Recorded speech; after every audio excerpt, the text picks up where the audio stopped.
ఈరోజు రెసిపీ వచ్చేసి రొయ్యల వేపుడు ఎలా చేసుకోవాలో చూపిస్తాను చూసేయండి.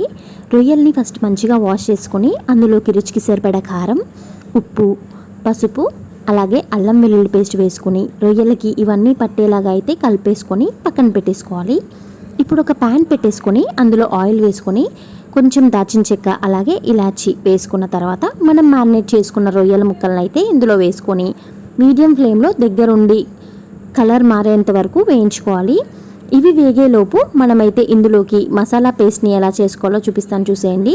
ఫస్ట్ అయితే ఒక గిన్నె పెట్టేసుకొని అందులో ఆయిల్ వేసుకొని ఆయిల్ వేడెక్కాక మనం కట్ చేసుకున్న 2 పెద్ద సైజ్ ఆనియన్స్ని అయితే ఇందులో వేయించుకోవాలి.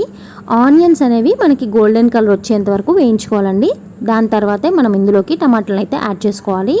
సో ఇప్పుడైతే ఆనియన్స్ మంచిగా ఫ్రై అయ్యాయి కాబట్టి ఇందులోకి టమాటా ముక్కలు వేసి మంచిగా ఉడకపెట్టుకోవాలి. సో ఈలోపు మనం రొయ్యల్ని ఒకసారి అయితే కలిపేద్దాము మాడిపోకుండా.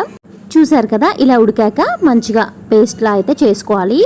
సో ఇప్పుడైతే మనం రొయ్యల్ని దగ్గరుండి మాడిపోకుండా వేయించుకోవాలి. ఈ స్టేజ్లో మనము ప్రిపేర్ చేసుకున్న మసాలా పేస్ట్ని అయితే వేసుకొని కలర్ మారేంత వరకు అయితే వేయించుకోవాలి. ఇప్పుడు మనము కారం, ఉప్పు సరిపోయో లేదో చూసుకొని మనమైతే ఎక్స్ట్రా ఏమైనా పడితే యాడ్ చేసుకోవచ్చండి. చూసారు కదా, రొయ్యలు అయితే మంచిగా కలర్ మారిపోయాయి.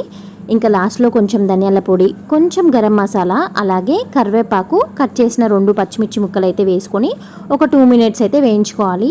టేస్ట్ అయితే నిజంగా అదిరిపోయిందండి. మస్ట్ ట్రై రెసిపీ అని చెప్తాను. సో వీడియో చూసారు కదా, ఖచ్చితంగా లైక్ చేయండి. నెక్స్ట్ వీడియోలో మళ్ళీ కలుద్దాం. Bye bye.